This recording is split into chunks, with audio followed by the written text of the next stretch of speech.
एक समय की बात है। हिमालय की खाड़ी के किनारे एक छोटे से शांत गांव में राहुल नाम का एक युवा लड़का रहता था। राहुल अपने क्रोधी स्वभाव और चंचल मन के कारण गांव भर में प्रसिद्ध था। उसका मन हर समय विचारों से भरा रहता था। सोचो कि उसके विचारों के तूफान ने उसके मन को एकदम बेचैन कर दिया था। उसके जीवन से शांति मानो गायब हो गई थी और वह हमेशा अपने ही ख्यालों में खोया रहता था और तनावपूर्ण जीवन जी रहा था। उनके अशांत मन और क्रोध के कारण उनके अपने परिवार के सदस्यों और गांव वालों से भी संबंध अच्छे नहीं थे, जिससे वह और भी अधिक अकेला और अपमानित महसूस करने लगा। वह और भी अधिक मानसिक तनाव की स्थिति में चला जाता है। एक समय की बात है, राहुल अपने गांव की गलियों में घूम रहा था। तभी उनकी मुलाकात एक बौद्ध भिक्षु से हुई जो एक पेड़ की छाया के नीचे ध्यान में बैठे थे। बौद्ध भिक्षु के चेहरे से निर्मल शांति की आभा झलक रही थी। इस असीम शांति में राहुल बौद्ध भिक्षु की ओर आकर्षित हुआ। जब राहुल बौद्ध भिक्षु के करीब आया तो उसे अपने आसपास एक सकारात्मक ऊर्जा का एहसास हुआ। भरत को एहसास हुआ कि इस असीम शांति और सकारात्मक ऊर्जा का स्रोत कहीं न कहीं इस बौद्ध भिक्षु के भीतर ही है। इसलिए वह वहीं बैठकर उसकी आंखें खुलने का इंतजार करने लगा।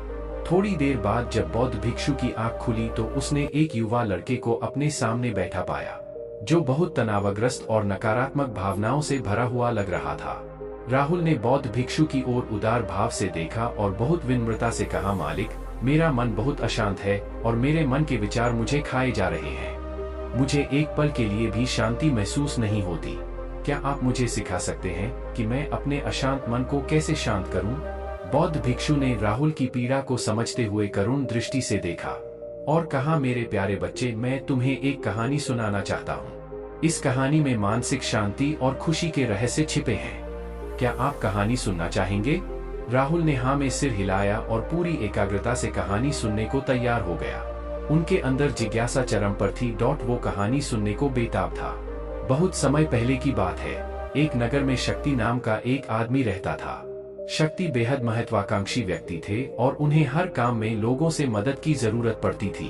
यदि उसे किसी से असफलता और बुराई सुनने को मिलती थी तो वह गहरी चिंता और तनाव में चला जाता था। उनका मानना था कि सफलता और भौतिक शक्तियां वांछित खुशी देंगी, लेकिन वह जितना सफलता और प्रशंसा के पीछे भागता था उतना ही मानसिक तनाव में डूबता जाता था। लेकिन अचानक शक्ति का सामना उस समय के मशहूर बौद्ध भिक्षु से हो गया, जिसका नाम महाकौशल था। महाकौशल अपने शिष्यों को ध्यान की शिक्षा देते थे और वह स्वयं एक बहुत ही ध्यान मग्न और प्रबुद्ध व्यक्ति थे। महाकौशल की अद्भुत एकाग्रता से प्रभावित शक्ति ने उनसे अपने भटकते मन को शांत करने का उपाय जानना चाहा।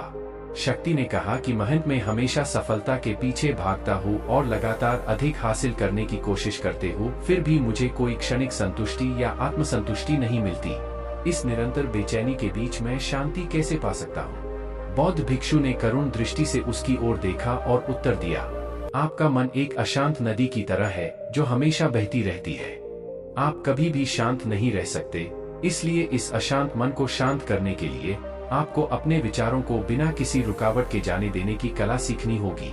शक्ति को आश्चर्य हुआ और उसने पूछा कि मैं अपने विचारों को कैसे जाने दूं? आखिर मैं भी तो अपनी इच्छाओं और महत्वाकांक्षाओं से बंधा हुआ हूँ। यह सुनकर बौद्ध भिक्षु मुस्कुरा दिए। बौद्ध भिक्षु कहा, कल्पना करें कि आपके हाथ में पानी का एक गिलास है। अब आप इसे जितनी देर तक पकड़कर रखेंगे यह उतना ही भारी होता जाएगा, और अगर आप इसे काफी देर तक पकड़े रहेंगे तो आपके हाथ में दर्द होने लगेगा। लेकिन अगर आप उस पकड़ को ढीला कर दें और छोड़ दें तो आपका बोझ कम हो जाएगा। राहुल ने पूरी कहानी और उसका संदेश ध्यानपूर्वक सुना। वह समझ गया कि अपने विचारों और इच्छाओं से चिपके रहने से उसका बोझ बढ़ जाता है और अंदर ही अंदर अशांति पैदा कर देता है। अब राहुल को कहानी का अंत सुनने की उत्सुकता से प्रतीक्षा थी। कहकर बौद्ध भिक्षु ने कहानी जारी रखी। एक बौद्ध भिक्षु की बात मानकर शक्ति ने विचारों को त्यागने का अभ्यास शुरू कर दिया। वह बिना किसी पूर्व निर्णय के अपने विचारों और भावनाओं को आते और जाते देखता था। अब उसने विचारों को पकड़ना बंद कर दिया था। विचार उठते थे और अपने आप चले जाते थे। धीरे धीरे उसे यह एहसास होने लगा कि उसकी इच्छा और भावना ही सभी दुखों का कारण है। जैसे जैसे शक्ति ध्यान में गहरे उतरते गए, उन्होंने पाया कि वर्तमान में जीना ही आंतरिक शांति का एकमात्र स्रोत है। वह खुद को वर्तमान में स्थापित करके अपने मन की निरंतर बकवास से छुटकारा पा सकता था। धीरे धीरे शक्ति का मन एक शांत झील की तरह हो गया जो बाहरी दुनिया को अपने अंदर प्रतिबिंबित करती है। उन्होंने जीवन की सादगी में संतोष को अधिक महत्व दिया और भौतिक संपत्ति के प्रति अपना लगाव छोड़ दिया। जैसे ही शक्ति में ऐसे बदलाव की खबर लोगों के बीच फैली, दूर दूर से लोग मार्गदर्शन लेने आने लगे। लोगों को विचारों को मुक्त करने की कला सिखाना और उन्हें अपने भीतर शांति खोजने के लिए मार्गदर्शन करना, वह लोगों के बीच शांति और ज्ञान का प्रतीक बन गया। शक्ति और साधु की कहानी समाप्त कर महाकौशल बौद्ध भिक्षु कुछ देर के लिए चुप हो गए ताकि इस कहानी का अर्थ राहुल के मन में अच्छी तरह बैठ जाए। राहुल ने बौद्ध भिक्षु की ओर देखा तो उनकी आंखों में अब एक नई समझ दिखाई दे रही थी। राहुल ने धीरे से कहा कि मुझे इस कहानी में ज्ञान दिखता है, मैं अपने अशांत मन को कैसे शांत कर सकता हूँ। राहुल के इस सवाल पर बौद्ध भिक्षु गर्मजोशी से मुस्कुराते हैं और फिर कहा कि अशांत मन को शांत करने का अभ्यास आत्म जागरूकता से शुरू होता है। अपने भीतर उठने वाले विचारों का निरीक्षण करने के लिए प्रतिदिन कुछ समय निकालें। उन भावनाओं पर ध्यान दें जो आपके मन में आती हैं और देखें कि वे कैसे आती हैं और आकाश में गुजरते बादलों की तरह चले जाए। राहुल ने आंखें बंद कर ली और बौद्ध भिक्षु के कहे अनुसार अपने विचारों का अवलोकन करने लगे। जैसे ही उसने अपने भीतर उठने वाले विचारों पर ध्यान देना शुरू किया, उसे इसका एहसास हुआ। उसे अपने अंदर चिंता और इच्छाओं की एक निरंतर धारा बहती हुई महसूस हुई। सिर्फ एक एहसास ने ही उसे एक अद्भुत शांति का एहसास कराया। उन्हें यह भी एहसास हुआ कि यह सभी विचारों और भावनाओं से अलग है। बौद्ध भिक्षु ने आगे कहा कि जैसे शक्ति ने खुद को सभी मोहमाया से अलग कर लिया था, वैसे ही अपने मन को अशांतकारी विचारों और भावनाओं से मुक्त करने का अभ्यास विकसित करो। बिना किसी पूर्वाग्रह के विचार को वैसे ही स्वीकार करें जैसे वह आता है और फिर धीरे धीरे उन्हें जाने दें और अपना ध्यान वर्तमान क्षण पर केंद्रित करें। लेकिन राहुल ने टोकते हुए कहा कि अगर विचार और भावनाएं इतनी मजबूत हैं तो क्या होगा। बौद्ध भिक्षु ने कहा यह बना रहता है और मन को छोड़ने से इनकार करता है। बौद्ध भिक्षु ने राहुल की बात से सहमति जताते हुए सिर हिलाया और कहा ऐसे कई मौके आएंगे जब आपके मन में सवालों का बवंडर चल रहा होगा। जब आपका दिमाग आपकी बात ही नहीं सुनेगा तो ऐसे में आपको अपनी सांसों की ताकत पर विश्वास करना होगा। एक बार फिर भिक्षु ने राहुल से कहा अपनी आंखें बंद करो और अपनी सांसों पर ध्यान केंद्रित करने के लिए अपने पेट को ऊपर उठता हुआ और मथता हुआ महसूस करें। बौद्ध भिक्षु ने बताया कि जब भी आपका मन अशांत हो तो तुरंत अपनी सांसों पर लौट आएं। सांस की वाद्य गति आपको तुरंत वर्तमान के चरणों में वापस खींच लेगी और आपको शांति का अनुभव कराएंगी। एक बौद्ध भिक्षु के निर्देशानुसार आने और जाने वाली सांसों पर ध्यान केंद्रित करने का प्रयास करें। इस छोटे से व्यायाम से उन्हें मानसिक शांति का अनुभव हुआ। उसे याद आया कि उसकी सांसें हमेशा उसके साथ थी, जो उसे वर्तमान क्षण की याद दिलाती थी, आराम और शांति लाती है। राहुल के इस विकास को देखकर बौद्ध भिक्षु मंद मंद मुस्कुराए और बोले मेरे प्रिय, बेचैन मन को शांत करना एक ऐसा अभ्यास है जिसमें बहुत प्रयास और दृढ़ इच्छा शक्ति की आवश्यकता होती है।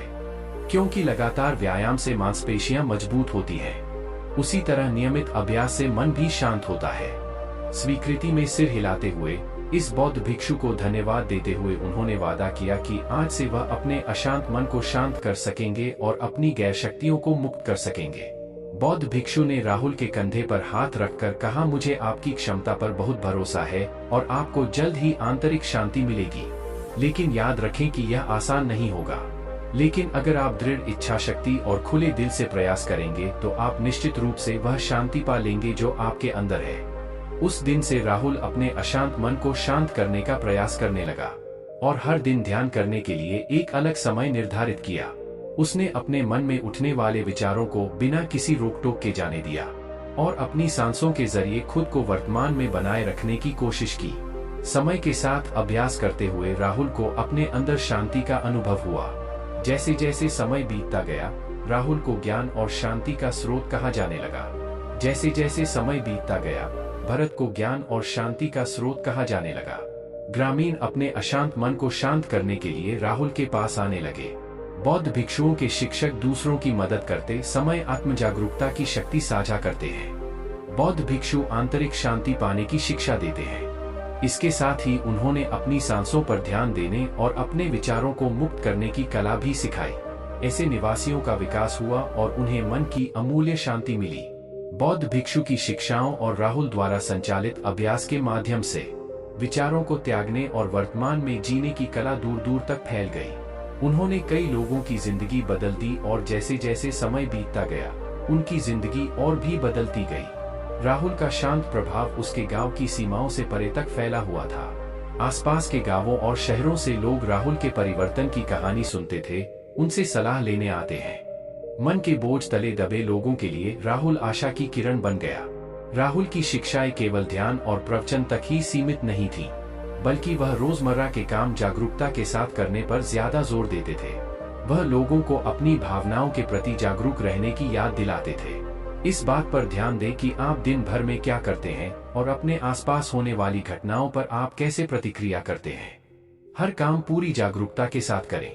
जब आप खाएं तो प्रत्येक टुकड़े के स्वाद का आनंद लें। जब आप सूरज की रोशनी के सामने खड़े होते हैं तो उसकी गर्मी महसूस करें। लोग क्या कहते हैं उसे ध्यान से सुनें और समझें। छोटे छोटे बदलावों से लोगों के जीवन में चमत्कारिक परिवर्तन आते हैं। राहुल की शिक्षाओं से लोगों ने सीखा कि जीवन का आनंद वर्तमान में जीने में है। दोस्तों, यह कहानी का अंत है। मुझे आशा है कि आपने इस मोटिवेशनल स्टोरी से बहुत कुछ सीखा होगा। आपका कीमती समय देने के लिए बहुत बहुत धन्यवाद।